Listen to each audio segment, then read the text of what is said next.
నమస్కారం. నేను అసంఘటిత కార్మిక ఉద్యోగ కాంగ్రెస్ రాష్ట్ర అధికార ప్రతినిధి. నా పేరు సుబ్బారావు.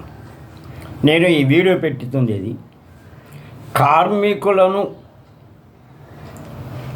చాలా మోసగిస్తున్నారు, మోసాలు నమ్మొద్దు అని తెలియచేస్తున్నాను. అందులో ఈరోజు ఈపీఎస్ మీద అనేకమైన వార్తలు ప్రతిరోజు యూట్యూబ్లో చూస్తున్నారు. ఇవి అన్నీ నమ్మొద్దు వాకండి. ఎందువలంటే కాంగ్రెస్ పార్టీ వారు మాత్రమే పెన్షనర్లకి న్యాయం చేస్తారు, మిగిలిన వాళ్ళు చేయరు అనేది ప్రూఫ్ అయిపోయింది. 11 సంవత్సరాలుగా అశోక్ రౌత్ గారు, అనేక మంది తెలంగాణ, మహారాష్ట్ర, కర్ణాటక, ఆంధ్రప్రదేశ్లో పెన్షన్ పెరుగుతుంది అని చెప్పి నిరుద్యోగ ఉన్న రిటైర్డ్ అయిన కార్మికుల దగ్గర చందాలు వసూలు చేస్తున్నారు.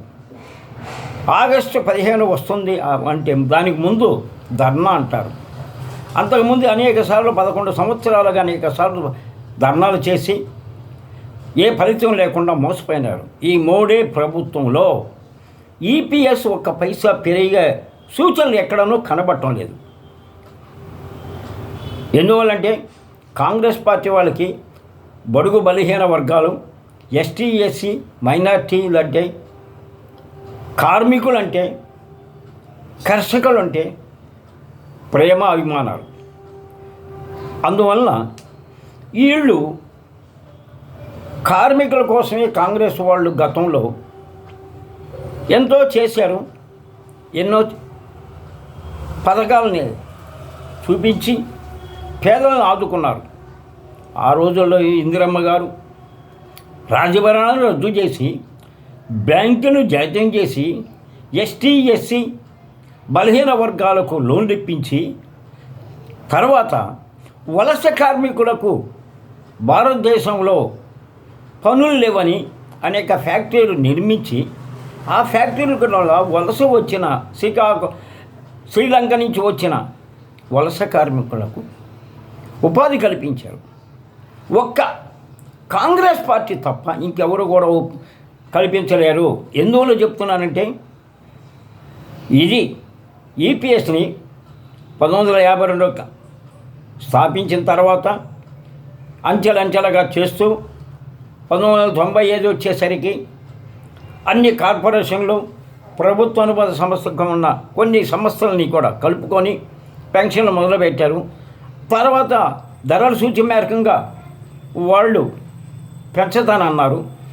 2000 వరకు 96, 97, 98, 2000లో 4.3, 5, మళ్ళీ 4.3 అట్లా పెంచి, తర్వాత ఈ యొక్క కరువు భత్యాన్ని నిలుపుదల చేయడం జరిగింది.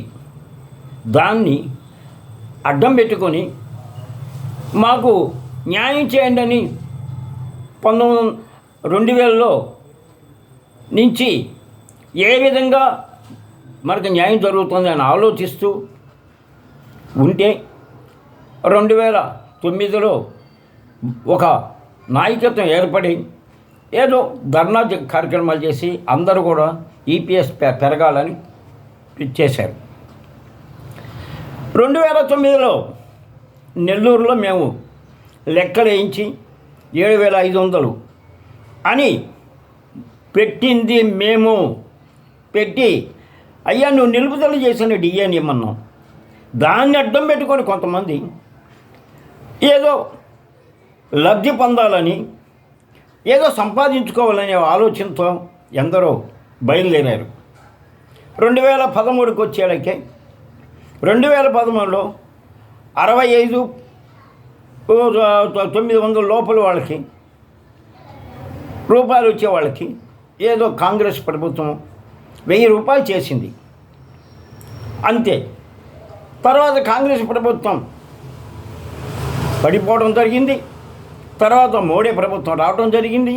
ఈ మోడీ గారు వచ్చి నుంచి ఇదిగో మేము చేస్తాం 11 సంవత్సరాలు వీళ్ళు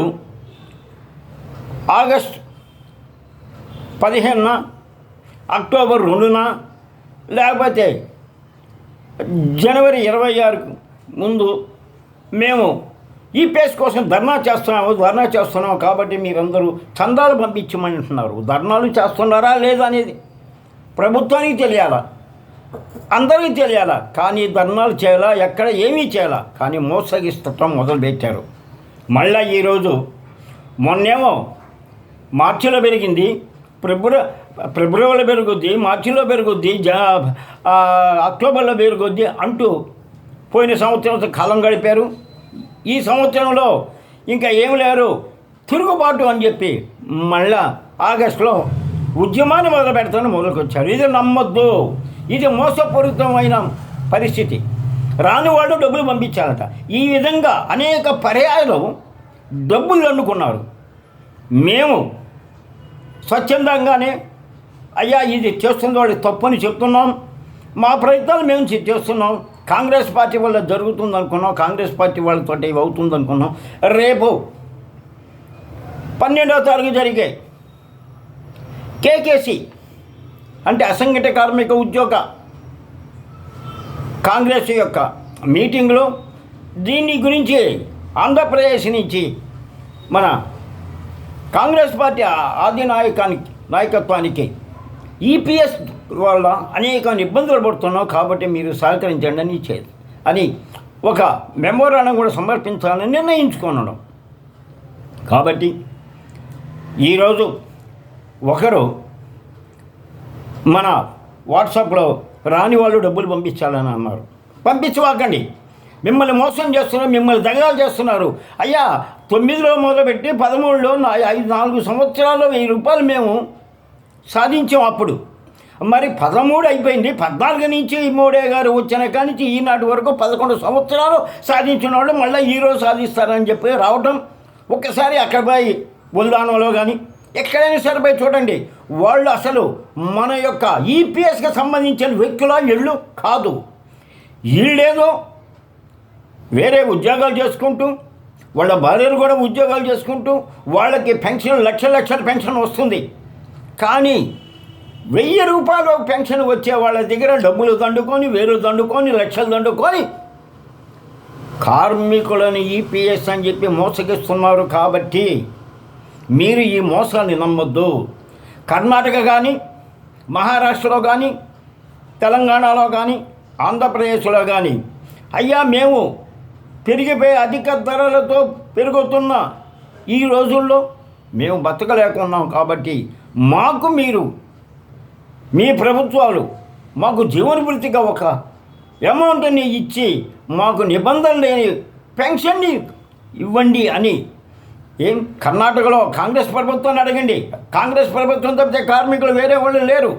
తెలంగాణలో కాంగ్రెస్ ప్రభుత్వం ఉంది కాబట్టి ప్రభుత్వాన్ని అడగండి. ఆంధ్రప్రదేశ్కి వచ్చేటికి ఇది మిశ్రమ ప్రభుత్వం, ఇది మోడీ గారి ప్రభుత్వం కాబట్టి వీళ్ళు ఇస్తారని నమ్మకాలు పోయినాయి. ఎందుకంటే ఒక ఆయన రాయలసీమకి వచ్చాడు, మీకు ఆర్టీసీ కార్మికులకు నేను జీవనభృతి ఇస్తాను అన్నాడు. ఇంకో ఆయన అంటే ఆయన గౌరవనీయులైన ఈ రోజున్న ముఖ్యమంత్రి నారా చంద్రబాబు నాయుడు గారు. తర్వాత కోనసీమలో ఆయన వచ్చాడు. ఆయన మేము గెలవంగానే మీకు న్యాయం చేస్తామని అన్నారు. ఆయన గెలిచాడు, ఈయన గెలిచారు, అందరూ గెలిచారు.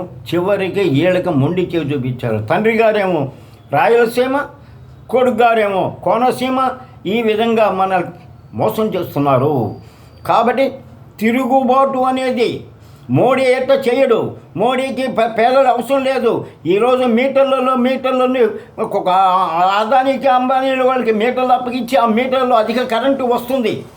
అది కూడా కాకుండా ఇప్పుడున్న ప్రభుత్వం పాత ప్రభుత్వం వాళ్ళు తప్పు చేశారు కాబట్టి అని చెప్పి 2022, 2023, 2024, 2025 కూడా అని చెప్పి డబ్బులు వసూలు చేస్తున్నారు.